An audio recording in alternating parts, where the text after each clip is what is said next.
In today's episode, we'll break down two important stories.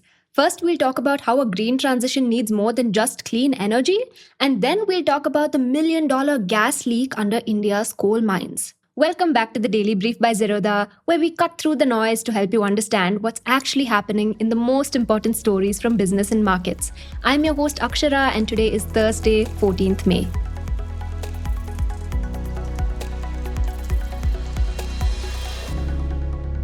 Coming to the first story. So at 3:38 p.m. on April 25th, India demanded more power than it ever had in history.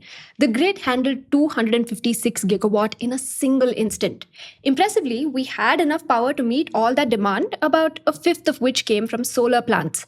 The system had worked. But the very same evening, once peak demand had already subsided, the system failed. 7 hours after setting its record, India's power system came 4.2 gigawatt short. The same thing happened the night before as well, when at 10:34 p.m. the grid fell 5.4 gigawatt short. We couldn't find the power to feed the equivalent of 27 lakh rural homes. In the second half of April, there were power shortages on 13 out of 15 nights. But curiously, those shortages didn't happen when demand was at its highest. That was earlier in the day.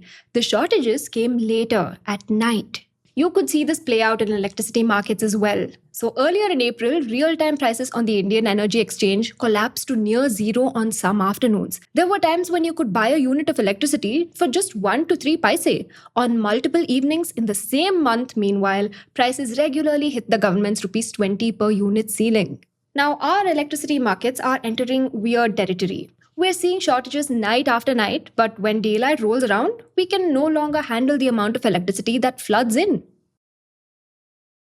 This points to one fact. Our green transition is entering a new phase. So until recently, the big question was whether India could build solar and wind energy fast enough to meet our targets. And we succeeded. By midway last year, less than half of our installed power generation capacity was from fossil fuels. In the last financial year alone, we added a record 55 gigawatt of non-fossil fuel capacity. Sadly, there's no time to rest. The work ahead is harder still. We need to learn how to absorb all that new energy into our grid. Now, the government has flagged this as its next big priority. As Santosh Sarangi, the secretary to the Ministry of New and Renewable Energy, recently said, India needs China-like super grid planning to handle the biblical surge of energy ahead. After all, Niti Aayog projects of roughly 1,800 gigawatt of solar and wind energy will come online by 2050. He then rattled off a long list of missing pieces that India will have to put together: batteries, grid forming inverters, synchronous condensers, and more.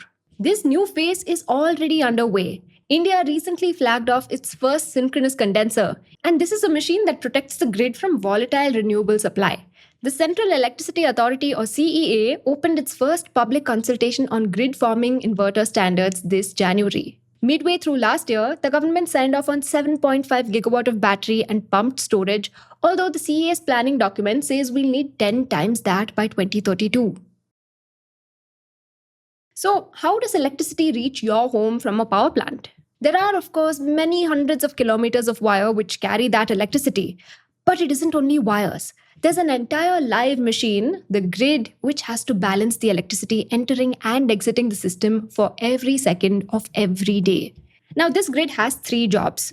1, it has to match supply to demand by nudging power plants up and down. 2, it has to carry power across regions. And 3, it has to ensure that the electricity reaching the system doesn't flicker second by second. India's grid was designed around a paradigm of coal, hydro, and nuclear plants. And these shared a few characteristics. 1, they could ramp their output up and down as desired. And 2, they used big, fast-spinning turbines with their own momentum, which physically resisted any sudden changes. As renewables come online, all 3 of a grid's jobs become more difficult. They create electricity when the sun shines or the wind blows without regard for the schedules of people. Power plants are set up where it's easy to generate power, which need not be anywhere near a population center. And they connect to the grid through simple electronics and not turbines, which faithfully transmit every little fluctuation to the grid. So, a grid built for our era of renewables will have to solve all 3 problems. Now, India's solar and wind power comes from a handful of states. Rajasthan, Gujarat, Karnataka, and Andhra together account for the bulk of our solar generation. Coastal Gujarat and Tamil Nadu account for most of our wind. Now, the biggest load, meanwhile, is elsewhere on our coasts, in the industries towards the south, in the population centers of the north. The grid, therefore, must move large blocks of power from a handful of generating zones to a much larger number of demand zones. And India has been preparing for this alongside its renewables build out. Back in 2022, the Ministry of Power had already planned for 51,000 circuit kilometers of new interstate transmission. This included high voltage direct current corridors running for over 8,000 circuit kilometers at a cost of roughly rupees 2.44 lakh crore. Now we're ramping up our ability to carry surplus electricity between entire regions, with our inter-regional transfer capacity set to rise from 120 gigawatt today to 168 gigawatt by 2032. Sadly, this isn't enough. The desert state of Rajasthan, for instance, simply can't push a lot of its solar power out. And the central transmission utility recently cited major challenges in connecting as much as 60 gigawatt of renewable energy from Rajasthan to the grid. And connection doesn't guarantee offtake either. Every day between 11 a.m. to 2 p.m., when the sun shines the brightest, roughly 4 gigawatt of commissioned renewable energy is switched off because the grid can't handle it. So we need to build our grid faster. So globally, China leads the way in building its grid. And the State Grid Corporation of China, which is the world's largest utility, announced this January that it would spend RMB 4 trillion or roughly $574 billion on its grid over the next 5 years. That's about $115 billion a year, a number higher than the $108 billion that we plan to spend in total in the decade between 2022 and 2032. This would include 45 ultra-high voltage lines spanning more than 50,000 kilometers. And yet, even China can't build fast enough. In the first half of 2025, it curtailed 5.7% of its solar energy, up from 3.2% just a year ago. And in Tibet, where renewable generation is concentrated, more than a quarter of all electricity was shut out. That's when China doesn't have the political economy issues India does. Indian projects are seeing serious issues with land acquisition and clearances, with delays pulling down 25 different interstate transmission projects. We'll eventually have to match China's scale of planning while also working through people-centric concerns that are alien to China. So the daily mismatch we saw this April, power gluts in the day, shortages at night, is simply a feature of using solar energy. The supply of solar energy usually peaks at midday. Demand usually peaks later in the day, and the two are necessarily out of phase with one another. Ideally, the grid should take the midday solar abundance and use it to meet evening scarcity. But for that to be possible, we need a way to store that electricity. Now, we're getting there, albeit slowly. At the moment, India has little over 7 gigawatt of pumped storage projects in operation and just over 1 gigawatt of grid-scale battery storage. The government hopes to get roughly 10 times as much storage by 2032 in order to serve roughly 411 gigawatt hour of energy demand. But that isn't easy. Pumped storage projects, for instance, take 5 to 7 years to build. 2032 is too close for us to increase our storage capacity by an entire order of magnitude. Now, to be fair, storage is becoming easier to build with each passing year. The costs for one are falling steadily. So in 2025, it took rupees 1.48 lakh per megawatt per month to rent a standard battery. Just 1 year ago, the same thing would take rupees 2.26 lakh. That is, prices fell 35% in a single year. But even so, it isn't clear that we'll get enough storage up and running in time. So what options do we have? If you can't change when electricity is generated, one possibility is to change the time at which people use the electricity.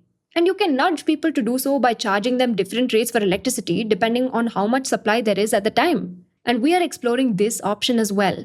India introduced time-of-day electricity tariffs in 2023, mandatory for commercial and industrial consumers above 10 kilowatt from April 2024, and most non-agricultural consumers from April 2025. But sadly, enforcement currently remains patchy. Now, one of the least visible sides to our green transition is the sheer volatility renewables add. These simply lack the inertia older sources of energy with their giant turbines came with. Every flicker in the electricity they generate is passed faithfully to the grid. Now, this was a small problem when our renewables penetration was low, but around 40% of the energy connected to our grid now comes from these simple, inertia free systems. Across India, there were 68 different times between January 2022 and July 2025 in which more than 1 gigawatt of renewable energy was suddenly lost because too much entered the grid at once. As the Central Electricity Regulatory Commission or CERC recently found, renewable plants routinely over-inject more power than their scheduled output into the grid. Too much electricity can be a bad thing. It sends voltage and frequency surging well above safe limits, and that overloads the grid, which can strain the system and trigger disconnections and outages all through. So, to deal with surges like this, the grid needs to add inertia through systems like synchronous condensers or grid forming inverters. Now, India is currently setting up the policy framework to make this possible. In 2022, the CERC notified rules around backup grid services, which could help the grid restore balance when things flickered. And the CEA is now working on standards for the next step, pushing large battery storage projects to support grid stability as well. But even as these fall into place, the bigger challenge is to bring the hardware in place. We only just commissioned our very first synchronous condenser, and it'll be years before we can get enough online to stabilize the whole grid. Now, upgrading our grid is a monumental project. We probably won't have anywhere near all the hardware we need by 2030, even by the most ambitious commissioning timelines. And until then, we'll have to live with system-wide strain and weird supply-demand mismatches.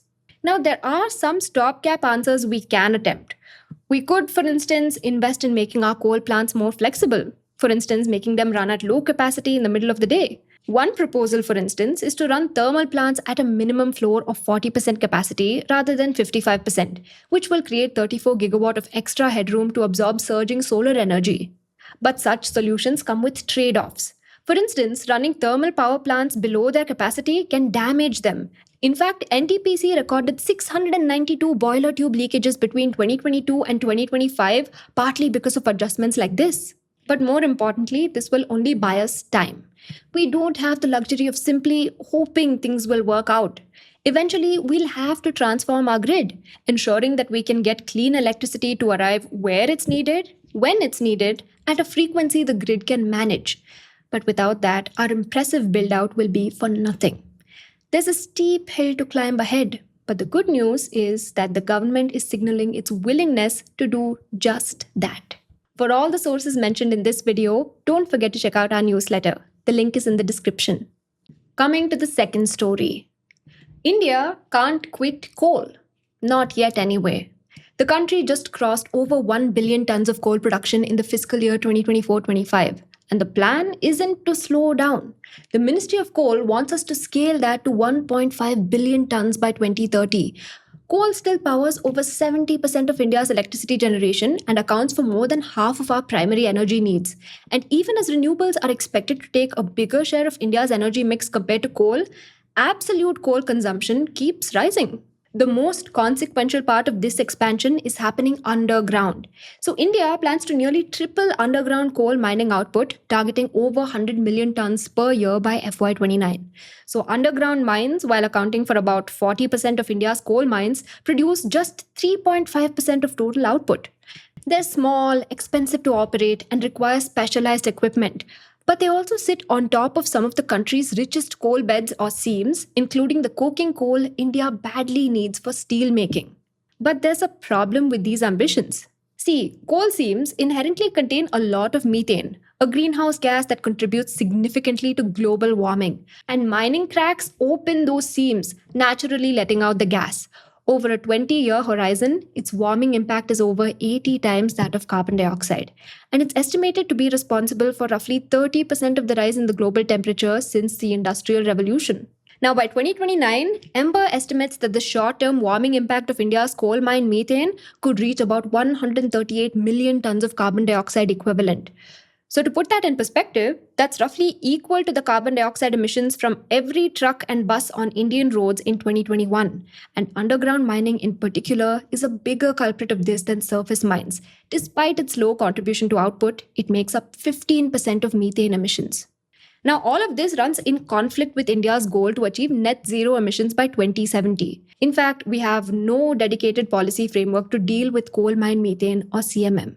But this isn't merely a story about emissions or even the technology required to dispose of CMM, which is actually quite proven. The solution to this problem requires going into how coal production is governed by the Indian state as much as anything else. That's what a new report by Ember, the energy think tank whose work we often cover, dives into. Let's start with the scale. So, not all fossil fuel emissions come from combustion. A significant share comes from gases that simply escape into the atmosphere during mining, drilling, or transport. These are known as fugitive emissions. Now, coal mines account for 68% of India's fugitive methane emissions from the fossil fuel sector. And in 2019, the country reported 810 kilotons of CMM. Now, without any intervention, Ember projects that number could more than double by the end of the decade to over 1,600 kilotons or 1.6 million tons annually as coal production, especially underground, ramps up. So, what makes the continued existence of this issue so frustrating is that the technology to capture and use this methane productively already exists in the world, and it's been proven in India itself. So, between 1996 and 2010, India undertook a pilot project at the Moonidhi underground mine in India's largest coal field in Jharia, Jharkhand.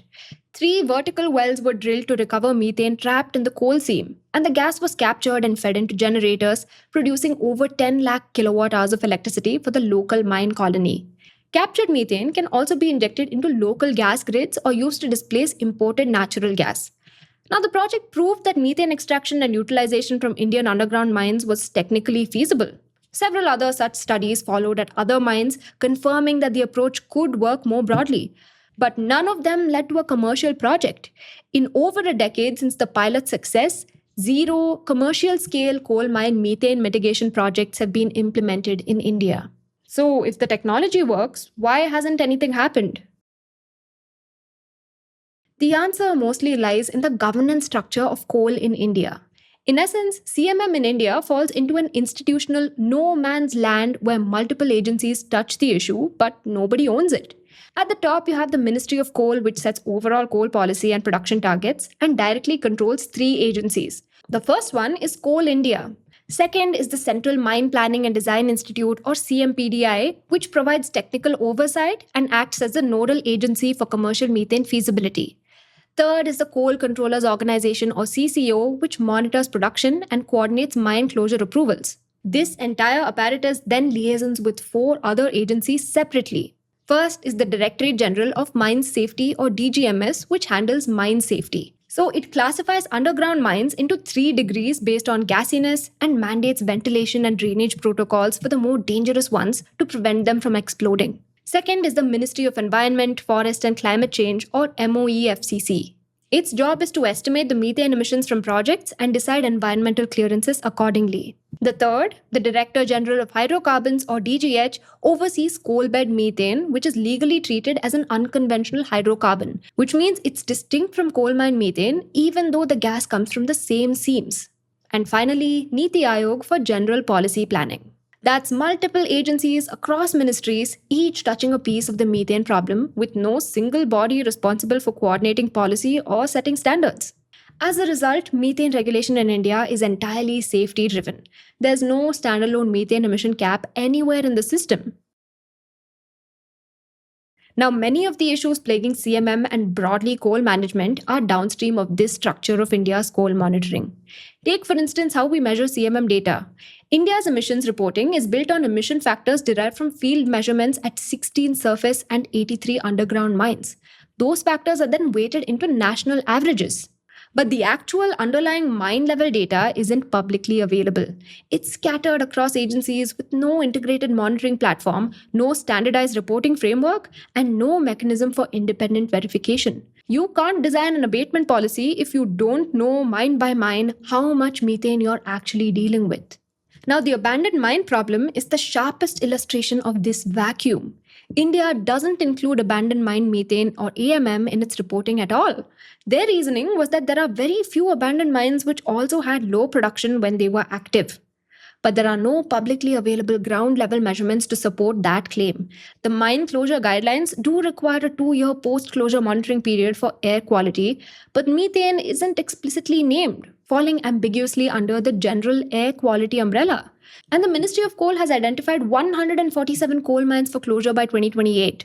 But as more mines shut down this decade, an entire category of emissions remains unmeasured and unreported. But it's not like India hasn't tried to solve this. For instance, in partnership with the US Environment Protection Agency, the Ministry of Coal launches the CMM Clearinghouse to coordinate all of this, streamline approvals, facilitate information exchange, and support methane utilization projects. But in practice, it has no regulatory authority and no enforcement mechanism. It can convene but doesn't have any power to compel India's existing governance mechanisms. And the governance vacuum isn't the only barrier. Even where operations might want to act, the economics are discouraging without policy support. Methane capture and drainage requires significant upfront capital, and the returns are uncertain when there's no guaranteed buyer for the gas. In-seam drilling, which is the most effective technique for pre-mine methane drainage, is technically difficult given India's coal geology. Many of our coal seams are thin, steeply dipping, or geologically disturbed, making horizontal drilling expensive and unpredictable. Additionally, limited gas pipeline infrastructure near coal fields means that even where methane can be captured in meaningful quantities, getting it to market is a separate problem.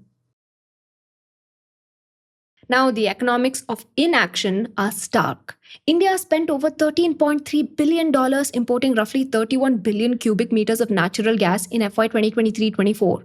Coal mine methane, if captured at scale, could offset a meaningful portion of that. Now, Ember's conservative scenario projects that over 1.6 million tons of coal mine methane could be captured cumulatively by 2030. If that gas were used for power generation to displace imported natural gas, it could, as per 2020 gas prices, save up to $980 million by the end of the decade. That's the moderate estimate. If the higher figures from the IEA are realized and the methane is fully utilized, annual savings alone could exceed $1 billion by decade end. But beyond import savings, there's the carbon market angle.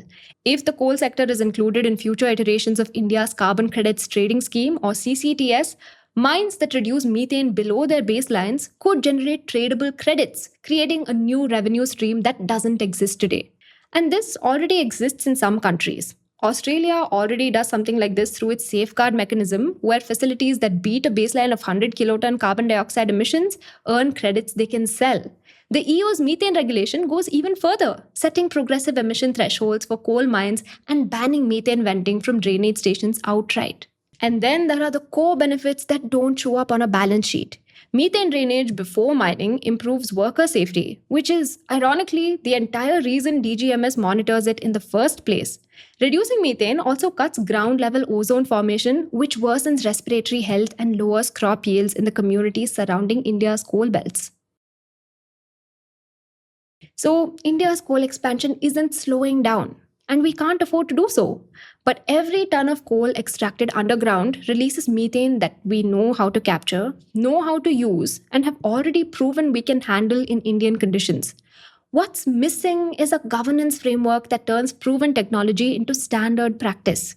They say that a little effort goes a long way. And in that sense, as the Ember report says, solving how we deal with CMM may be the lowest hanging fruit on our way to becoming more green. Now coming to the tidbits.